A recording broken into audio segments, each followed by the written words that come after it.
It's listicle time. Getting mystical. Alrighty. It's listicle time. All right, I'm Naomi. I'm Liz. We're the Run Galloway girls. And we are here with you. I think we're season 2, episode 8. All right. And we have the 12 most common questions about the Galloway method. Yay. So we're going to run down some questions and some answers, and we have an outline from our wonderful assistant, and we're going to expand on that through this episode. So we're super excited. Yeah, I feel like Galloway method there's so many questions. Everyone just has so many questions about it. So number one, what is the run walk Galloway method? Yeah. What is it? Hopefully you've been already listening to this podcast because you love the Galloway method already. But if you're a friend of ours and you're like, what in the world? Why are they even the Run Galloway girls? What is the run walk method? Or if you search up Galloway and we come up, because I know that I've had people come to us who started listening to our podcast because they were looking for something on Galloway, and we showed up. Interesting. Yay. That's so fun. Yay. So what is it? So the Galloway method is a training approach developed by Olympian Jeff Galloway. Jeff Galloway, the best, most wonderful, nicest man in the whole world. Fantastic runner, but seriously, just like the most positive guy you could ever meet. Yeah. We love Jeff Galloway. We love Jeff so much.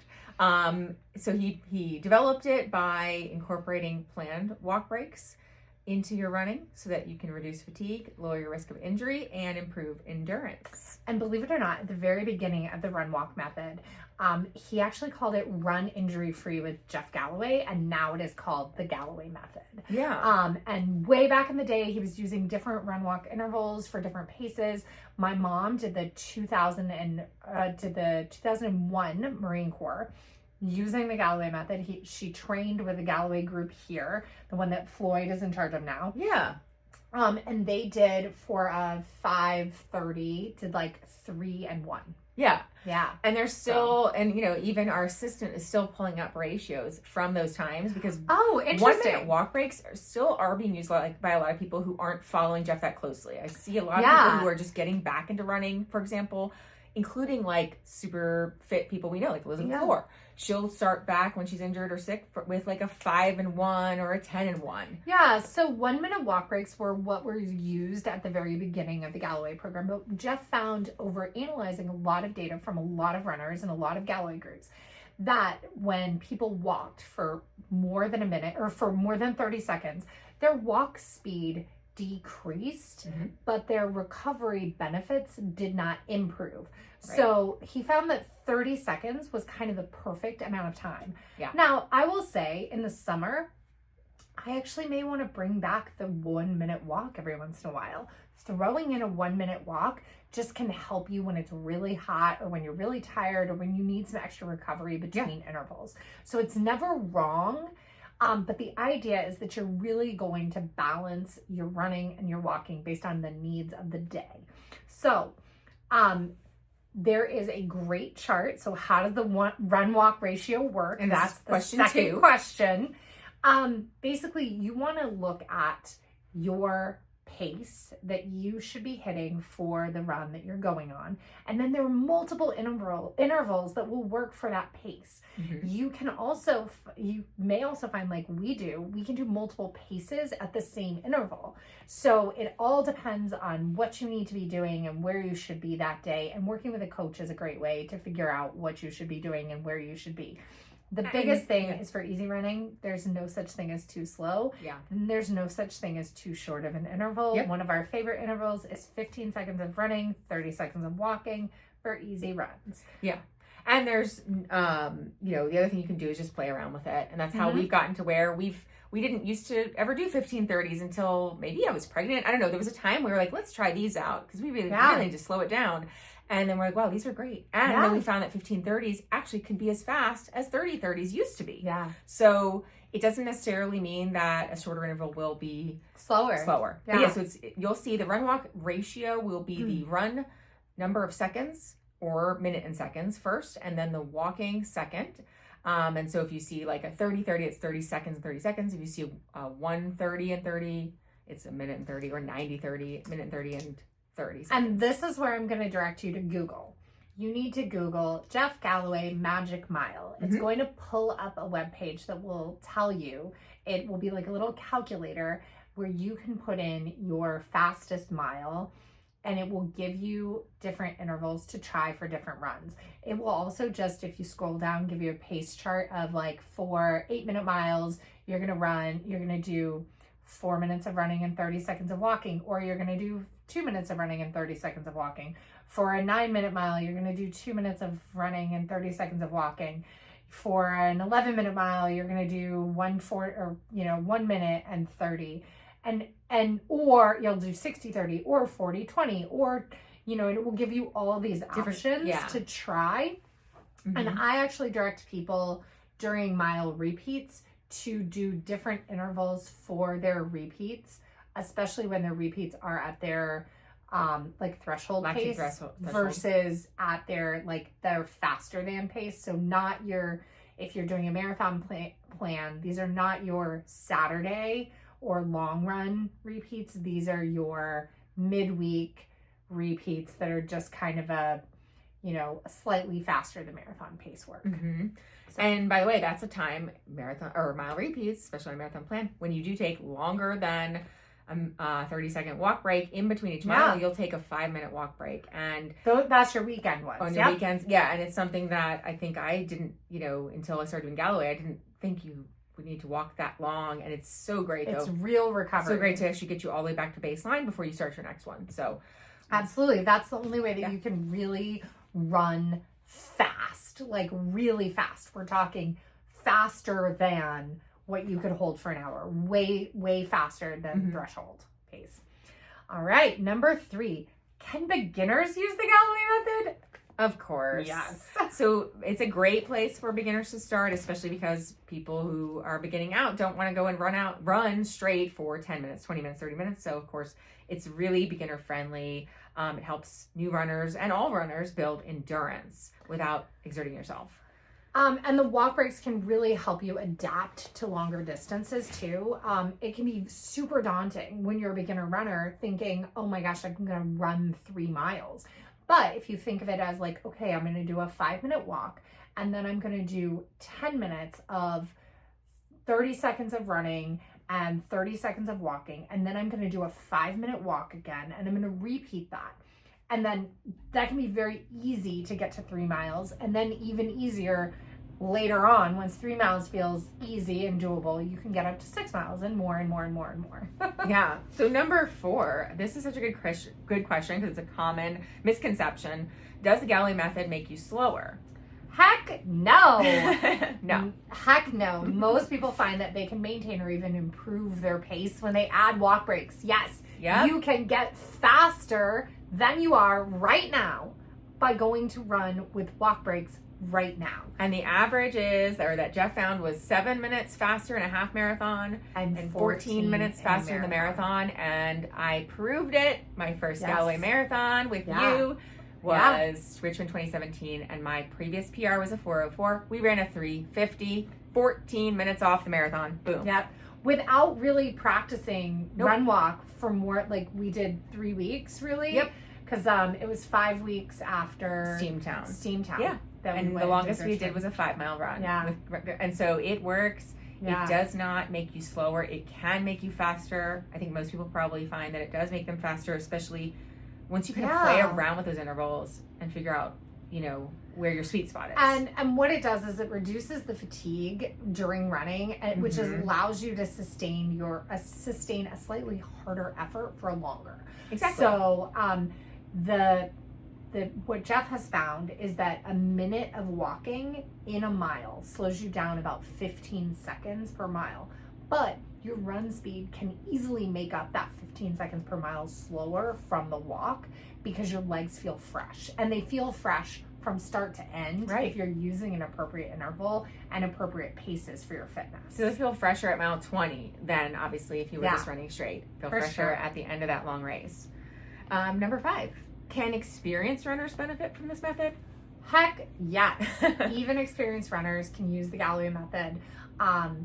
Even experienced runners who have never used the Galloway method can begin using the Galloway method, and even experienced Galloway runners can continue to improve. You never have to get rid of your walk breaks. You know, Galloway method can be used for a marathon and ultra marathon. It can also be used for shorter races. I have been a Galloway method runner since the beginning of me starting running.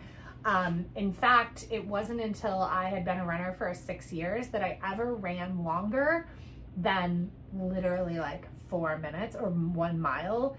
And I ended up running 8 miles in a half marathon with some friends. Yeah. And then another friend like bailed off, like we were going too fast for her, and I was like, you know what, I got to start my intervals. And I was able to sustain the pace that we had gone the whole way, like for the rest of the half marathon. So yes, experienced runners absolutely can use the Galloway method, and you can continue to use it. And even if maybe you are aging like we are and you're like, man, I want to continue running and I want to continue to make this a part of my life, the Galloway method can be something that can keep you in running longer. Yeah.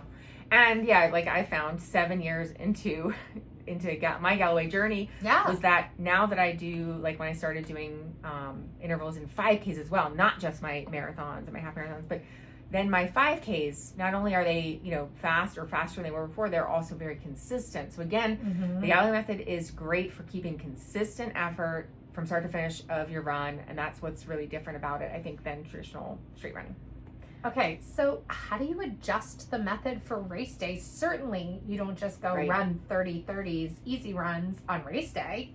It depends, right? It depends what your race goal is. Absolutely. So if it's an ultra marathon, maybe 30-30s are your preferred ratio, but you're probably going to look at the different ratios you use throughout training, because you hopefully didn't do all of your training with one ratio. If you did all of your training with one ratio, unless you have it to finish, if your goal is to finish, right? If your goal is, you know, maybe you've been using 30-30s for everything, for every run, and you're signing up for a 5K, and you're like, okay, based on my magic mile, or maybe you haven't done a magic mile, maybe based on my last 5K, I want to try for this time. You're allowed to make leap of faith goals, right? Yeah. And you go, okay, that pace is 9:30 per mile. Okay, the appropriate interval for that pace is 60-30. I've done 30-30s for everything else. On race day, I'm going to try 60-30. Yeah. Do it. Do it. Yeah. Because guess what happens? You find out it doesn't work. You switch back to 30-30s. Right. You find, whoa, I'm really feeling, it's 5K. I'm really feeling good. I'm going to run 90-30s. Go for it.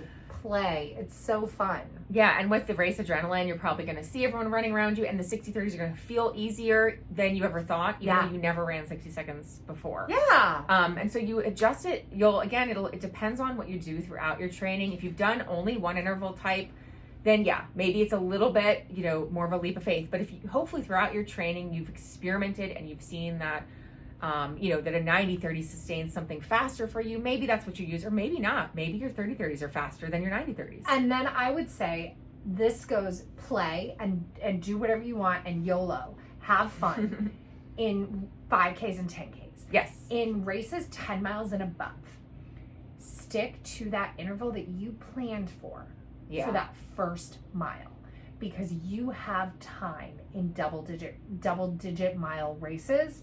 You have so much time to be able to play after you've warmed into that first mile. The biggest mistake you can make is taking that first mile out with the crowd and then burning your energy too hot. And then you're like kind of blowing up and you're like, oh no, it's so much harder to recover once you've gotten the burn in the tank up. Yeah. Save the burn for that like last 100 meters. That's right. When you're allowed to burn it. That's right. Question 7, what equipment or tools are needed? Well, you need a timer. Yeah, you need something that's going to beep for you. You need an interval timer. We love the Timex Ironman Sleek watches. Mm-hmm. They have a repeatable interval timer. We end up wearing a Timex on our right wrist and our Garmin's on our left. Garmin does have interval timers as well. And the new Garmin's, I didn't know this till Sarah showed me last week. You can put any number of seconds in there. You That's can do amazing. 12 seconds of running and 33 seconds of walking, or whatever you want. That's amazing. The old Garmin's, you were limited by 15, 30, incrementals. 45. Yeah, incrementals of 15. So the newer Garmin, like at least the Phoenix, Phoenix 8. whatever we have, the fancy ones, You can now change them to like anything. You can. So. Jeff also sells gym bosses on his site, and a gym boss is a little timer that you can clip to your bra strap. It looks like a little pager. Yeah, and it will. You can set it to whatever intervals you need. There are also great apps out there, including the Jeff Galloway app that you can use to set your intervals. There's also an interval timer app as well that I've used before, and I like that one because I would set like whistles to go and then a boxing bell to stop, so it would be like different sounds for runs and different sounds. And it can like interrupt your music or your podcast. So it can help you too if you need something nice and loud. All right. What are the benefits of the Galloway method? Well, we talk about this all the time. Yeah, there are so many benefits. So obviously a big one that Jeff first noticed was that it reduced injury risk in, with his group that he first started it with, running from the store Fitippities in Atlanta. He would constantly see these new runners get injured, and then when he tried out run walks, everyone came back at the end of that 12-week program, whatever it was, with no injuries. Yeah. So obviously that's a huge thing. Now we get injured, but it's not because of Galloway. Yeah, it's definitely not because of Galloway. It's in spite of. Yeah, it's kind of in spite of, because it's, there are some things that you just can't avoid being an aging runner and having been a runner for as long as we've been running. Right. Galloway also speeds recovery, so you're going to feel fresher after runs, after workouts. It's funny because this next one, it says it helps with mental focus.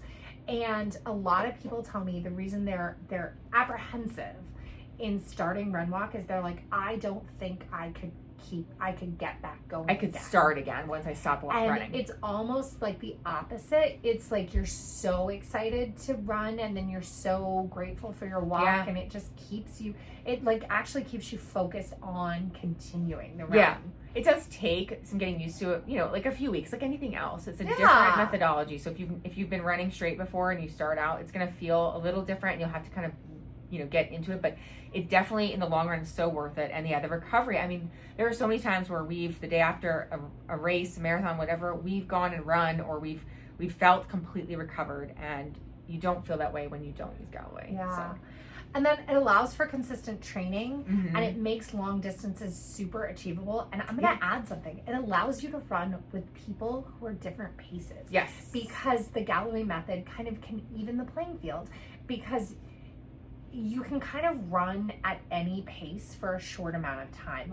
So you can kind of slow down and run with slower runners, or slower runners might actually be able to speed up if you use small enough intervals. So like nice little 15-30s. Number 9, can I use Galloway method for speed training? Heck yes. The Galloway method speed training is essentially track workouts, but you're doing them for long distances. So that is, it's essentially, he took the principles of track work and running, focused on doing 10Ks on the track, and said, hey, I'm going to apply this to the everyman runner and to marathoners. So, I could easily argue that all the Galloway, running we do is a little bit of speed work all the time. And that's why you end up finding you're faster than if you, maybe run all of your paces at a slower pace that seems like it's a faster average. And then when you take it to the, with Galloway, you're running actually much faster within those run segments than you would normally. So it makes you faster. It does. How do you stay motivated during walk breaks? This is number 10. I say you bring a friend. Yeah, the walk breaks are a nice reprieve. Like you said, you're grateful for those walk breaks when you need them. If you feel like, let's say you're in a race and sometimes you start to feel like I've got so much juice in the tank. It's a 5K. I'm already mile 3. You can clip your walk breaks a little bit. So if they're 20-second walk breaks and you want to clip into 15, or they're 30 and you want to just start running again at 25 seconds in, that's okay. Yeah. You'll feel good with those walk breaks though. Yeah, most of the time I feel like people get used to them and really enjoy them. Yeah, exactly. You look forward to them. Yeah. Number 11. Yeah, what are some common run walk mistakes? Oh, definitely running too fast during your run segments. It's not a sprint. It's not a sprint. It's long distance running form, and it's not even a stride. It is just, you figure it out though. So running too fast, skipping walk breaks early on, especially during those races when it will lead to fatigue. And then not timing your intervals correctly, that can all be overcome with timers and everything. But as Naomi said, when you're later in the run, when you're closer to the end of a race, you can begin skipping walk breaks if you're feeling good, but you don't want to skip them at the beginning. Right. I know Chris Twiggs a lot of times will run his last mile when he's not pacing, which he's always pacing, but when he's running his, and he Boston qualifies all the time, so like if he's running like a 3:15 or whatever he's running, he'll often do his walk breaks all the way through mile 25, and then his last mile he'll just let himself run one straight mile just because he likes to. And so because he likes to go Eeyore, right? Yeah. Well, because is that right? Yeah, he's an Eeyore. Right. He told us that we're Tiggers, and he's Tiggers. an Eeyore. Like his run pace is still slower than ours, and that's why we can continue to use shorter intervals than he would use, like than the prescribed ones that he follows. But so last one, does the Galloway method work for all distances? I would say absolutely. Yeah, it's so versatile. It works great for all distances from the 5K up to obviously ultra marathons. I think if you go to any ultra marathon, if you see 50K, 50 mile, and 100 mile people, they're all walking a little bit, if at not least a lot. Stations. If not a lot. Like if you see, a 100 miler is really a power hike. Oh my gosh, it would be interesting to see if David walked at all during his 100 miles. Oh, we should go check. I think he talked about it, whether he did or not. But yeah, because he's running 6 and 5 minute pace, but he's still taking walk breaks. So crazy. But if you go to a 100 mile event, most of the time a lot of people are just almost the whole thing is like power walking. They're running a little bit down the hills and walking quite a lot of it. So. All right. Well, hopefully you've liked this little listicle episode of the 12 most commonly asked questions about the Galloway method. If you want to learn more about the Galloway method, definitely check out jeffgalloway.com. Listen to previous episodes of our show, The Run Galloway Girls, and message us. We love to talk about Galloway. Yay. All right. We hope you loved this episode. And don't forget to like and subscribe and let us know what you want to see more of. And thank you so much for tuning in. We are just so appreciative. Yeah, and tune in on YouTube as well for the full video content. Yeah. And have a great day. Yeah. Bye.